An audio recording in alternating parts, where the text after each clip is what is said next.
2, 1. Yeah. Hey, I'm not so much into it.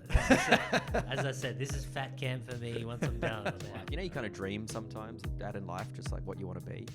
Mine was a plumber. The last time I've got into a fight was like when I am Bruno Miguel. You have insulted Bruno Miguel. I'll pull out UFC gloves. Just start fucking. That would be terrifying. Bro, do you know what's more terrifying? A gun. True. This week's episode of the Tait Talks podcast starts in 3, 2, 1.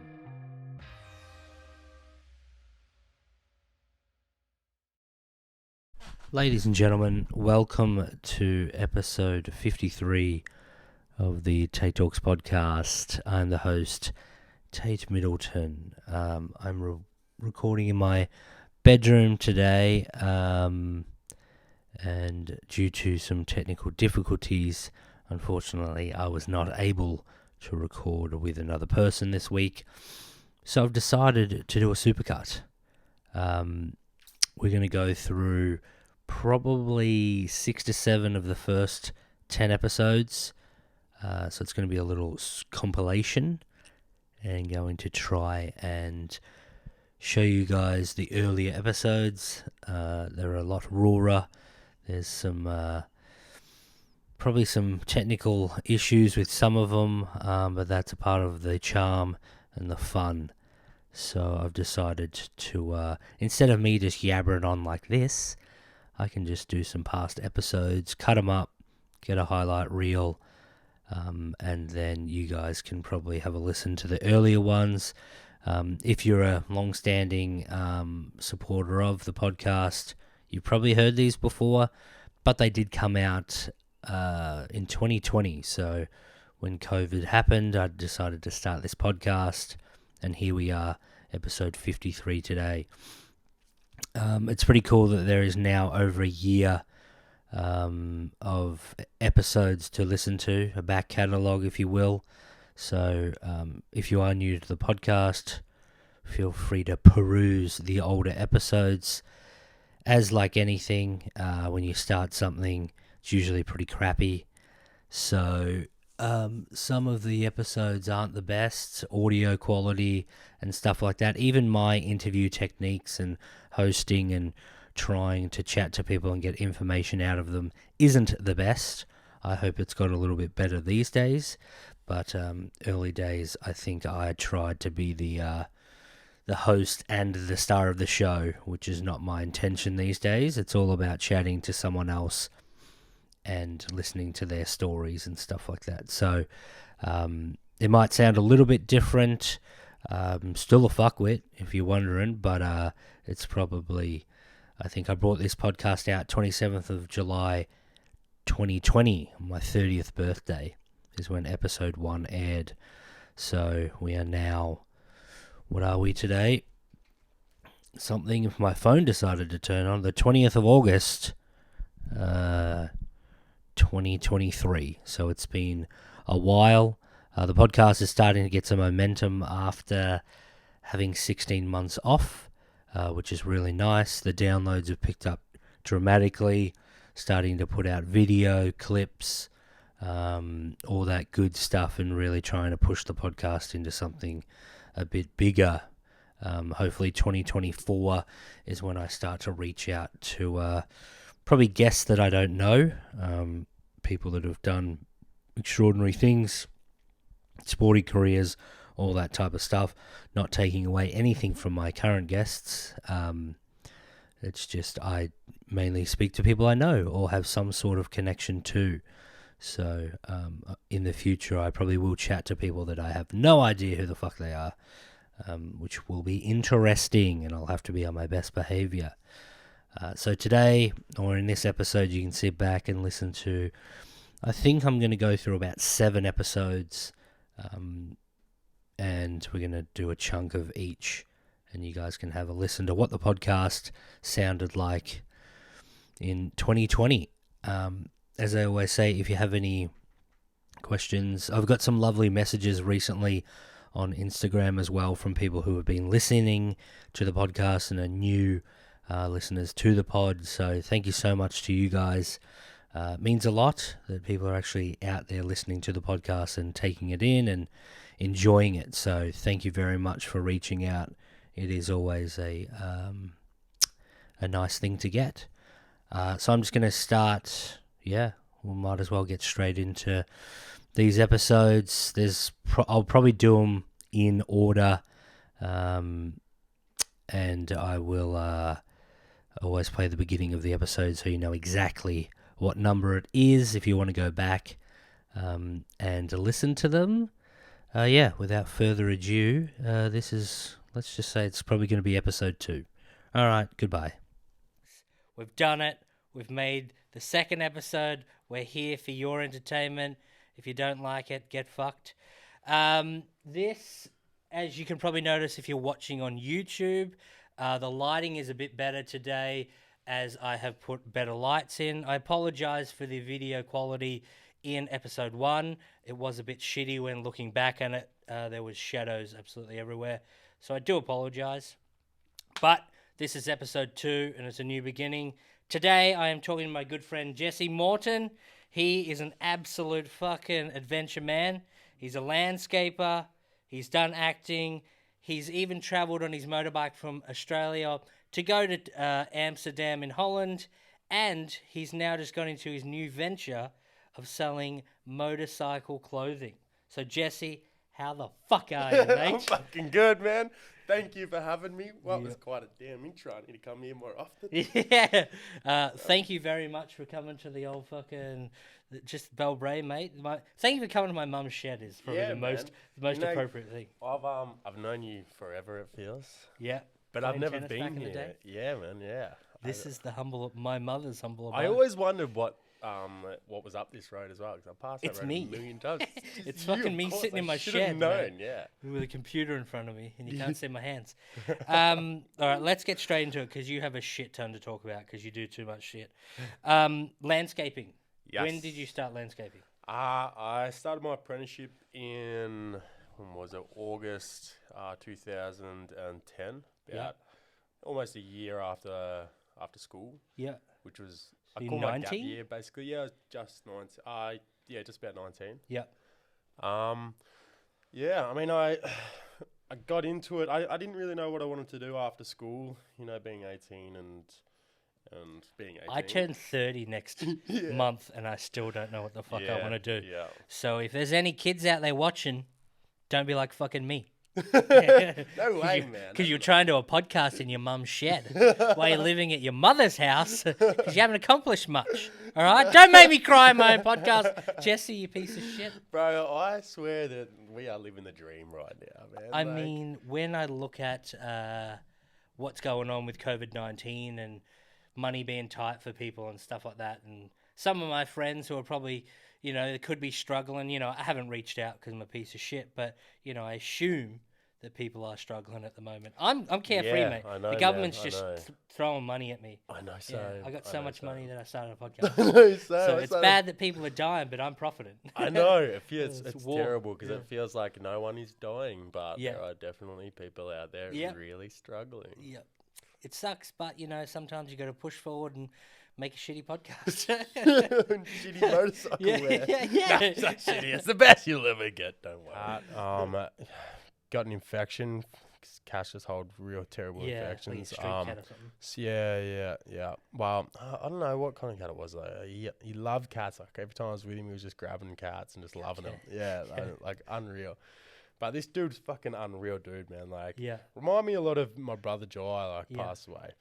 But he got an infection, man. Like, lost 15 kilos in a week, and struggled hardcore. They sent him home for about a week, and got worse. Got back in, got an infection in his red blood cell production site, and then battled on for about another week, and then unfortunately, kind of came down to an end, and man. So he passed away. Passed away on the 14th of April.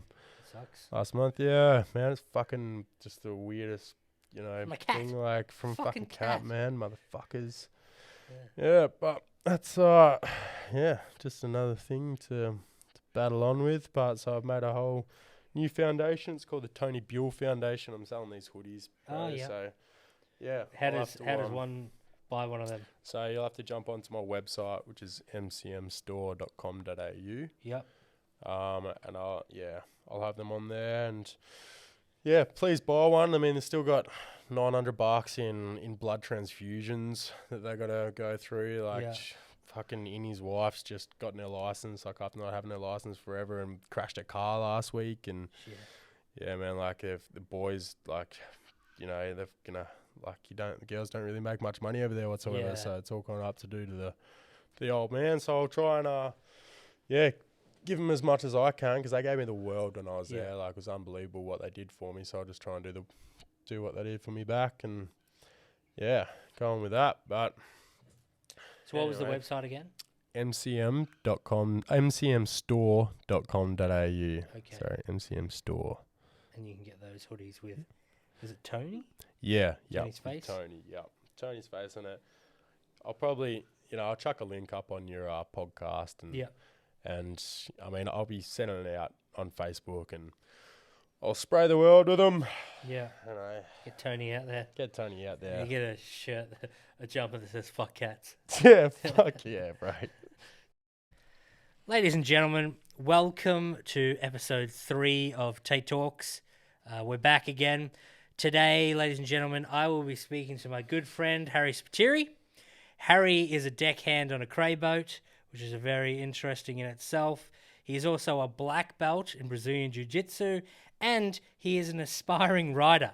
So he's an absolute triple threat, and we are going to discuss everything about these 3 things. First off, Harry, how the fuck are you, mate? Not too shabby. How about yourself? Pretty good, pretty good. This is the second podcast of the day. I just had Jesse Morton on, so we're going back to back, which is nice, trying to pretend I'm a professional. Yeah, I'm impressed with the caliber. Yes, and the video camera stopped during Jesse's last 15 minutes, so very professional.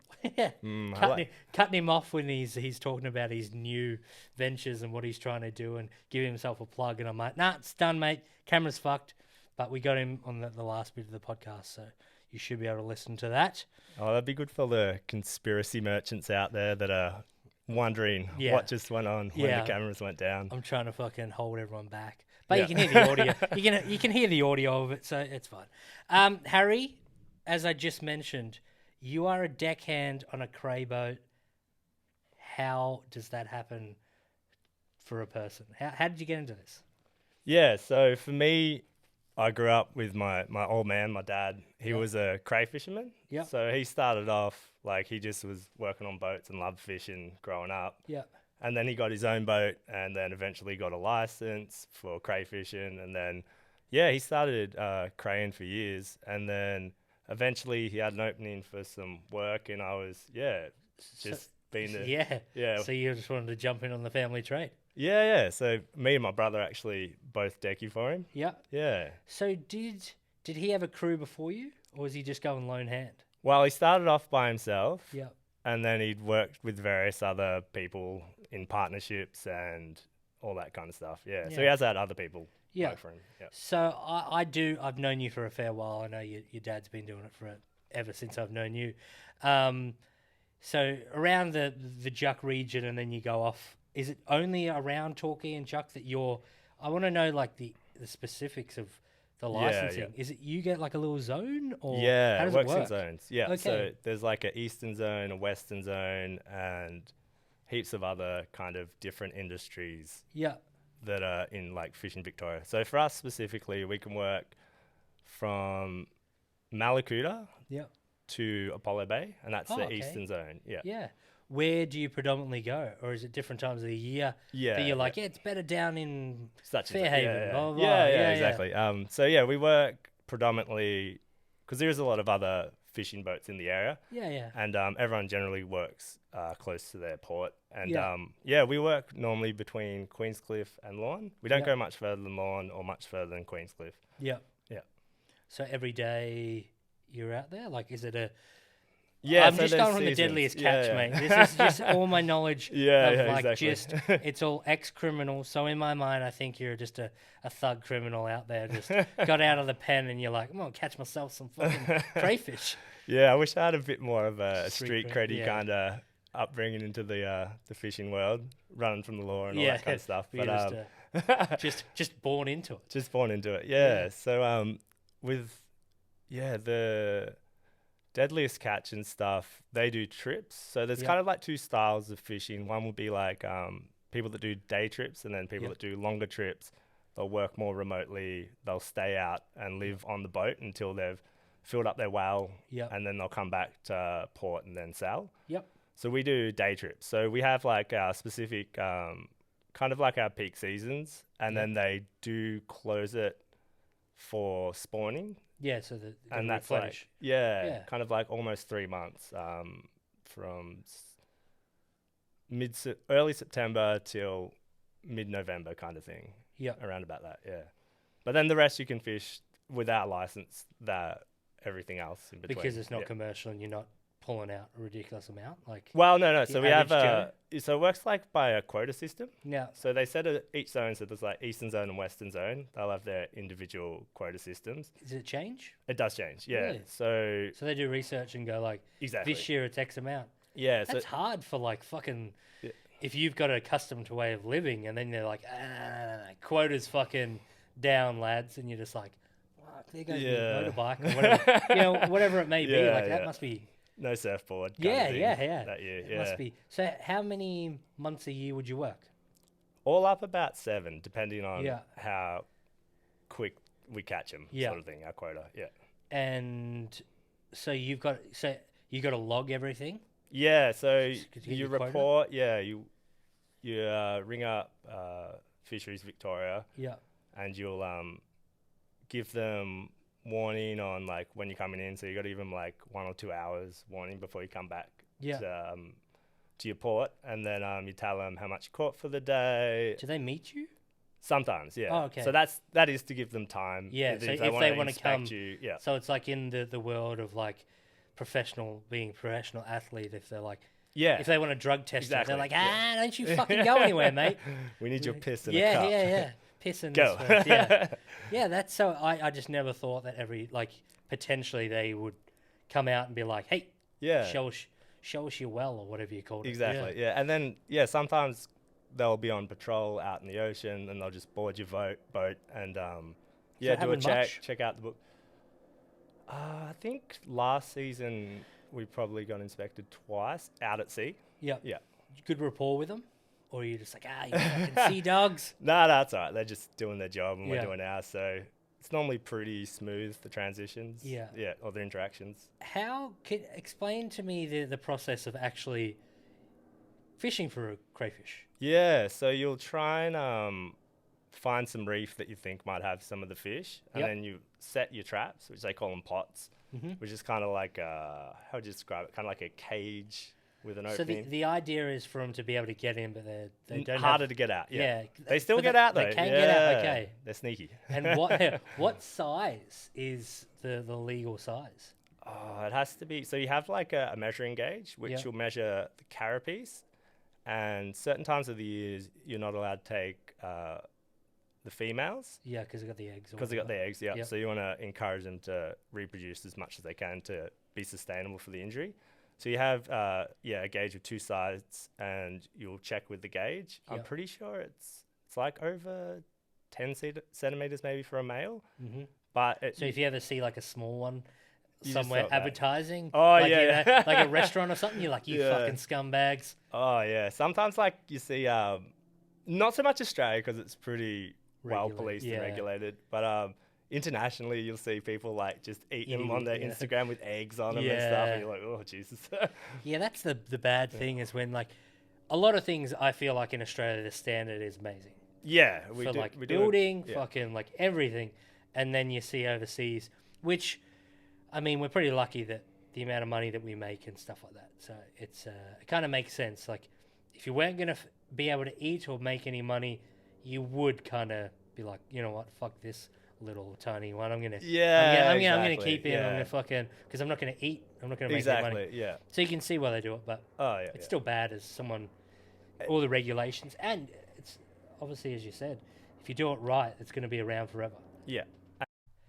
Ladies and gentlemen, welcome back to episode 5 of the podcast. Here for another week. Today, or I should say tonight, I'm speaking to my friend Max O'Connor. In this episode, we're going to speak about Max's carpentry apprenticeship, owning your own business now, and his passion, his band, Green Blanket. So, without further ado, Max, how are you? Hey Tate, I'm good. Thanks for having me on the space deck here. You're welcome, mate. It's good that you've come out on a chilly night. It's crisp. It's good. I think I'm just going to have to get you to talk up a bit more because you're hardly reading. I can get in here. Like Get that. in there, Is suck that it, better? lick it. Yeah, no, that's a lot better. That's better. As we can see the little fucking the heartbeat. I want to Yeah. make sure the people of this world get to hear what Max O'Connor has to say. All these I fucking. don't know if they're quite ready. Well, I think they're ready for it, but they might not want to hear it. But Well, they can. that's not good advertising for you. They can turn it off if they don't like it. All right. Yeah. No one is ever the same.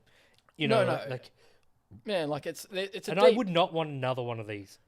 I'm putting Another myself. little mini Tate run around. Like if I had, I always think to myself like when people are like, oh, I just want to find someone like myself, and then that in like their partner, and I would be like, I'll choke that motherfucker to death. Like, I don't want two of me. Like I want the opposite. I'd be like, and sometimes opposites attract. That's the other thing, it's true. It's how long they attract for. But I find that when you bring up kids and people that go down because I am Breeders, as we call them. Yeah. I got I really like kids. I find them really fun and entertaining and really interesting as well, the way their brains work and stuff. But I'm probably not gonna have a kid just because my partner, heard it first here, yeah. does not want to have children, and that's cool with me. I'm Well, sweet. that's the thing. That's one of those ones where it can be a deal breaker where someone goes, I love you, but I want this. I'm going that direction. Whereas you've gone like, you know what, you're what matters to me. And I used to think it was kind of a selfish attitude to have, but then I realized it's actually not a selfish attitude. Like some people have kids for very selfish reasons. Yeah. They want to pass on their genes. That's pretty egotistical. It's pretty insane. Pass on their genes. They want to make someone happy. It's like I want to live longer than I'm going to live. It's like, vicariously through someone else. The amount of people this is pretty crazy. If you could go back in time, like old version of yourself could visit the young version of yourself, and you knew what you had to say as the old version. If you said it to the young one, they would listen to it. You know what I mean? What would so I if say? you went back and be like, hey, listen, remember Mark? Yeah, we end up marrying him. I know too. He was a fuckwit. And also, it's my dad's name. We have 3 kids together. Same as my dad. Do we want to fucking, it doesn't work out. He cheats on me. Same as my dad. But you've got to, like, you know what I mean? You're sitting back as a, 20-year-old or something, whatever it is, going like, this is what's going to happen in the fucking future. But that person probably doesn't know, like, how much you love children, how much you love your own children. I mean, I just pretty much rolled over my theory then. Yeah. I'm like, well, that one doesn't fucking know. I answered my own fucking question. Yeah, well, that's not bad. But in saying that, it would be interesting to see if a lot of people would have children or not have them, if they could. I mean, if they could, let's say they don't go back in time and they could just be like, I give you the ability to fucking take this injection and then your kids dissolve and you get to, I don't want to meet the person that would agree to that because that's pretty... They're coming on the show! Look, I don't want to judge too much, but they shouldn't be parents if that's what their I mean. And a attitude. lot of people are never, ever going to admit that. But I guarantee there's more people than you think out there that would be like, you know what, I had children for the wrong reasons, and now I don't like it. I've heard a lot of people complain about their children to me. I won't name names, and variety of people I know well and don't know well, sort of thing. So the people you don't know well are just like, my kids are fucking shit. And you're just I've heard, exactly. They'll just start talking about it. I'm like, I don't even know you, and you're like dissing all your kids and stuff. But then at the same time, they'll finish the conversation with, they're just so, like, I wouldn't have it any other way. You know, Like, are you sure? Yeah, is that just is that a defense mechanism? Because for the first 15 minutes, you just said that you wouldn't mind chucking them in a wood chipper. Yeah. But then when I made a bit of a frown, you backtracked pretty quick.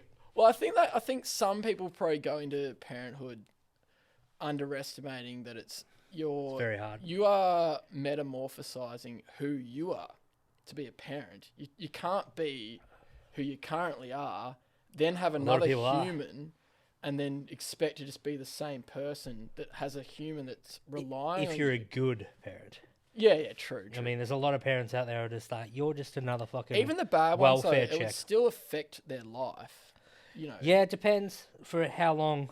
If they're like, he's 3 years old, he can look after the other one. You know what I mean? There'd be extreme versions where it's like you put the kid in a bundle and send it down a river or something. You know, that's like the extreme. I'm always the extreme one. Yeah. I'm like, I'm going to send you down a fucking river, mate. Yeah. But I don't know. I just find, I don't know. It's there's so many varieties of parents and children and all this sort of thing. Like, you never know that because some kids are really delightful, and then some are just kind of bad. Like, not bad, and they can be but brothers. Just like exactly. Even from the same fucking family. And you're just like, you are the fucking. I always found this a weird thing. Salt of the earth. Apparently, that's good. But I feel like if you salt the earth, nothing grows. Yeah, I don't know. So where does that? I don't know where that comes from. Yeah, good question. I actually don't even know where that's. I always thought it was bad, and then I met this chick when I was in like fucking Thailand, and she was always like, Tait, he's the salt of the earth. And hopefully I was like, one of your viewers can can sort or we this could out. just Google it. Yeah, no, don't. I tell you what I love doing is not Googling. Yeah. And has ruined. To figure it out. It has ruined my lying ability because like people are like, hang on a minute, fucking Michael Jackson's not alive. You're like, shucks. Or like I was talking to a friend, Mutz, who's my my girlfriend. It's her brother. Yep. And he and I have got to know each other pretty well over the last couple of years. We're pretty good mates. But we're talking about like esoteric things. What is esoteric? Because I'm gonna not lie, and I don't know what that is. It's something that's kind of you need to have a certain amount of knowledge to appreciate something that's quite niche. I guess. Yeah. So it's a bit wanky. Yeah, but there is. But that makes a lot of sense. But there's a non-wanky side to it. Yeah.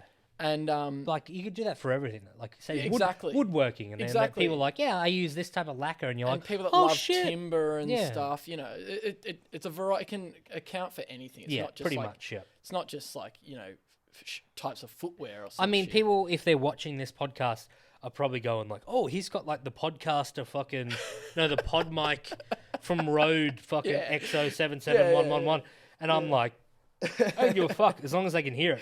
But like what I like the esoteric nature of being able to try and combat Google, where Google can't come up with an answer because it's not quite. There's not enough data collected for data. But Google still will send you to a forum where it will be like forum of fucking like, it's like fucking hermit crabs and why they're beautiful. Half the stuff you're looking up on Google though is just porn. like. Ladies and gentlemen, welcome to episode 6 of Tait Talks podcast.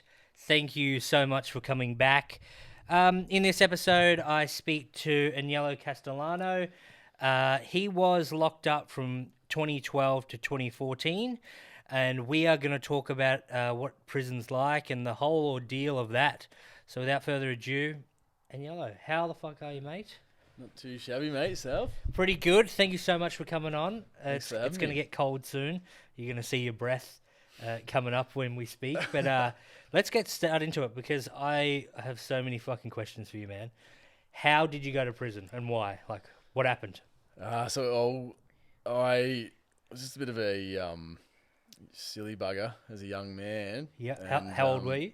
I was 21 at the time, and I just made some homemade firecrackers. Yeah. And let them off in a public space, public place at a festival. Yep. And so the shrapnel hit a few people and caused a bit of a debacle. And you got in trouble.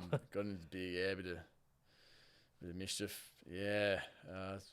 Bit of a scallywag back in the day. Yeah. So you're 20. What did you say? 21. 21 at the time. 21. Yeah. You made the homemade firecrackers, and you set them off. Unfortunately, the shrapnel hit some people and hurt them.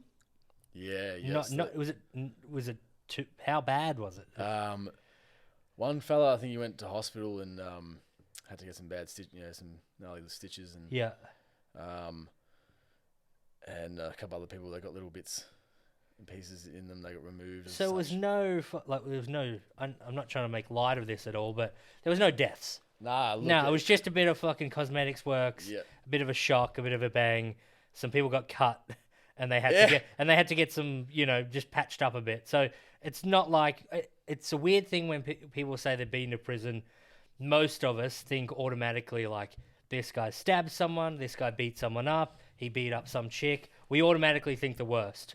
But you were trying to have fun, and accidentally your firecracker went off and injured someone. A couple of people. In essence, yeah. Like I was merely trying to create a bit of a ruckus with some loud noise, like usual firecracker. Yeah, firecrackers. Yeah. Yeah. Just mucking around. Yeah, and look, I did time with people who were in for like 7 years for driving and texting and killing someone. Yeah. Type thing. There's heaps of blue collar sort of and people white collar sort of crimes that fucking people just generally good people that like might get done for a bit of fraud or something. Yeah. Yeah.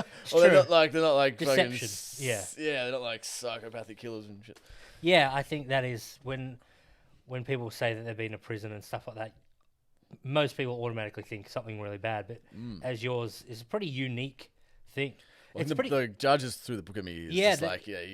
No one should be doing this. If I make an example, it's pretty interesting if you just got a different judge and he or she, used to muck around with firecrackers, was a bit of a larrikin when they were young. But if you got some real straight edge motherfucker who's just like, nah, go to jail. Do not collect $200. It's pretty. I understand what you did was wrong and people did get hurt, but it's one of those ones where wasn't your intention, and two, it's different if you walked up and king hit someone and they fell on their fucking head and you fucked them up. But unfortunately, I'm not saying anyone to do that. I'm just trying to fucking make condone the activity. Yeah, I'm just trying to say what the situation actually was. No, I totally regret everything, and but I just try to forgive myself at the end of the day and move on and keep do the right, be a good person. That's all you can do, I guess. So when you set the firework off or firecracker, it hurt a couple of people. Then what happens next? How do you actually get caught? How do you get in trouble? Yeah, so I sort of legged it from the area and didn't Jerry that anyone got shrapnel injuries until that later in that day, and then I sort of just went at full recluse for for a fair few months, and then the cops started to get wind of what happened via Crime Stoppers, and one of the people someone saw it who was there and called the Crime Stoppers, and then they eventually formed a case and interviewed heaps of people and then gave me this brief, and they didn't arrest me even though they could have, which is lucky, and they just because therefore would have gone to remand and right anyway. So then they took me to the magistrates, and then I went straight to the county court, where it's a more specific or more it's a smaller courtroom, and it's more your court case is pretty much just you that day, whereas in the magistrate then they'll handle like 10 to 20 cases in a day, and then you're sort of perhaps better off going eventually adjourning to the county court, because then might get a more specific case, or more of a focused judge. Yeah. Because a lot of the time it's like 50-50, you know, depending on, especially litigation with law, with going to court. With the judge, you know, how this, you know, apparently they did a study and like judges make better decisions after recess, after lunch, you know, because they like got a bit of food in them and they tend to be more chipper. Yeah. And things like that, you know. So it's like. So you got 3-year sentence. Yeah. So it was just you go to court. You get your court date. Yep. And I also. So do you get locked up before that, or no? I didn't. I essentially went to court, then in June, then went to the county court, and then eventually they he gave me the sentence, and then I went straight from the county court to the county jail underneath. Yeah. And then they took me straight to the. I think I spent a week in the MAP. Sorry. Yeah. And then they, in sort of remand, what's in the a MAP? sense, the MAP's the Melbourne Assessment Prison. Basically, all prisoners go through the MAP. So all Victorian prisoners would go there? Yeah, in essence, yeah. And they assess you what prison you're suitable for. Like, if you want to go in protection, you can go if you're scared or if you're a smelly dog or something, or you're a fucking skunk, pedophile, whatever it may be, policeman, or a bad policeman. Yeah, yeah. Black Lives Matter, by the way. All lives matter.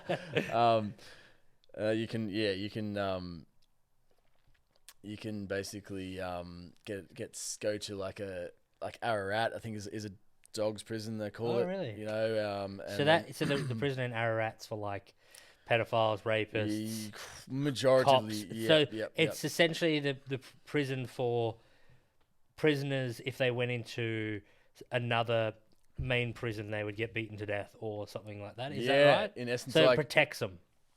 Exactly. Yeah, like say, and I think it's medium security though.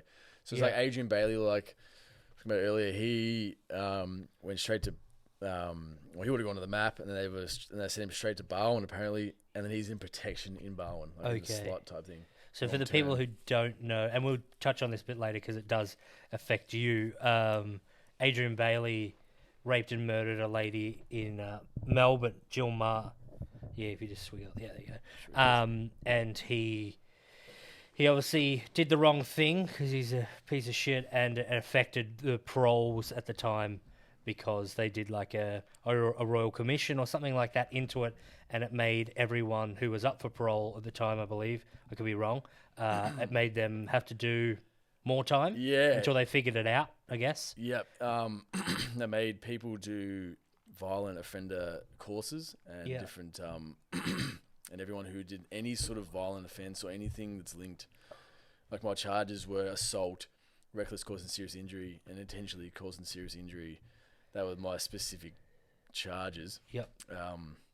That's why I sort of got a fair whack. And so when anything violent, then they will you'll if you don't do these courses, they'll keep you in. Yeah. And so also you do those courses while you're in prison. Yeah, and then you get the certificate, and then you sort of clear to go. Yeah.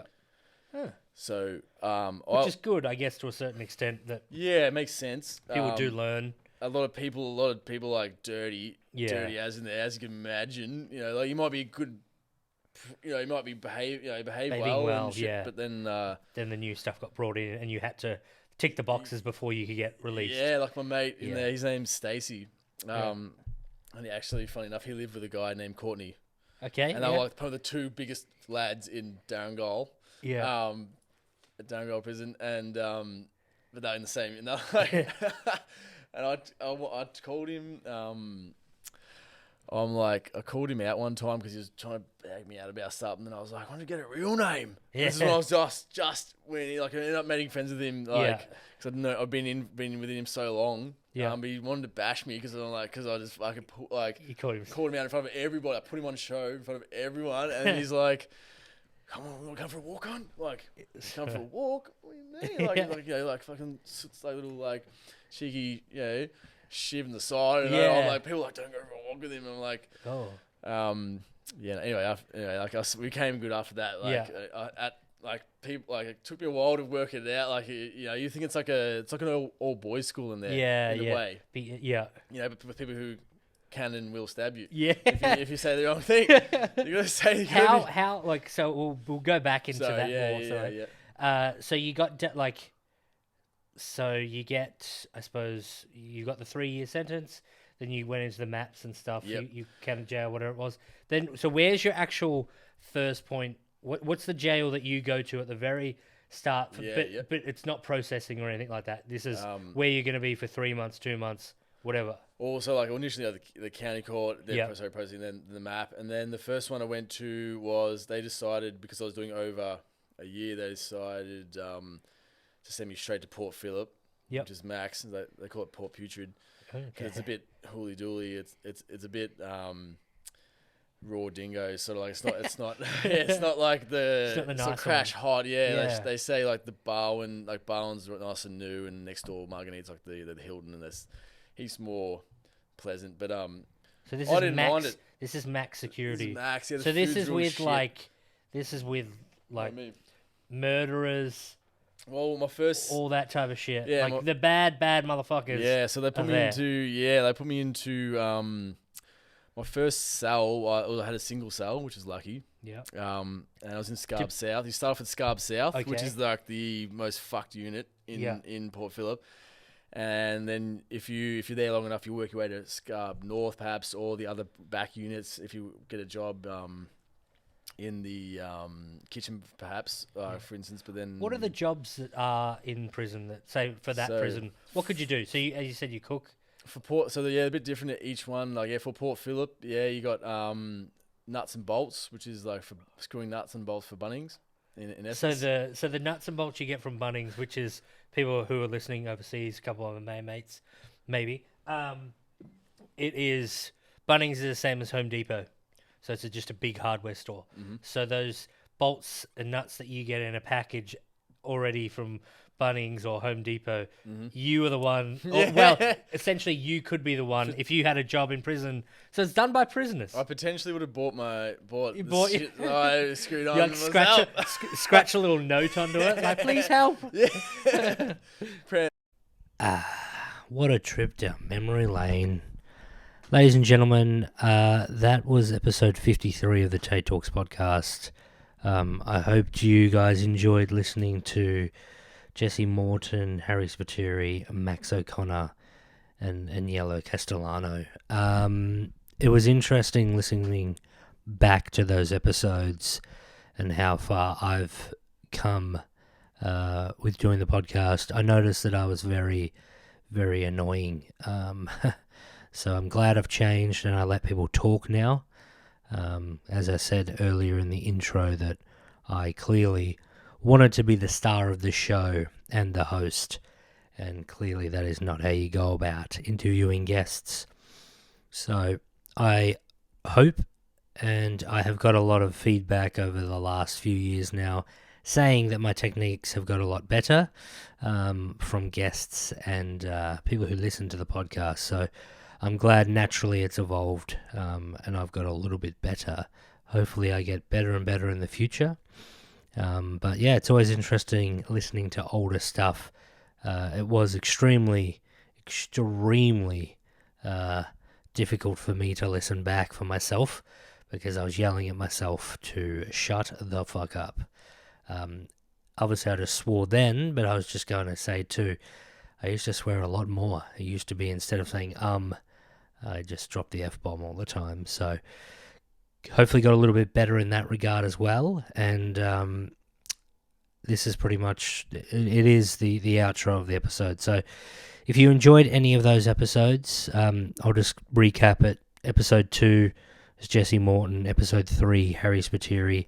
Episode 5, Max O'Connor. And episode 6, Aniello Castellano.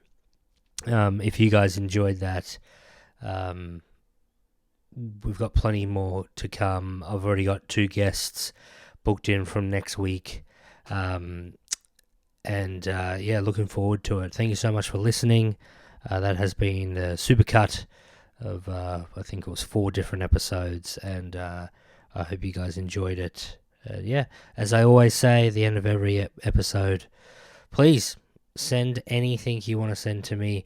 I'm always looking for new guests as well, so I'm looking for people at the moment, sort of in the medical industry field, as you would say. So specialists, doctors, nurses, midwives, all that type of stuff, because I'm super keen to hear about that world, because I don't know much about it. So if you're one of those, or you know one of those people, and they're up in Melbourne, where I'm located these days, please send me a message on Instagram. It's probably the easiest way to chat to me, and I might be able to get your friend or your loved one or yourself on the podcast, and we can have a sit down and have a chat. Please don't judge me off those earlier episodes, as they were pretty rough. But thank you so much for listening, and there'll probably be some more supercuts in the future, but for the next few weeks, it is definitely new guests. Thank you so much, ladies and gentlemen. That has been episode 53. Thank you.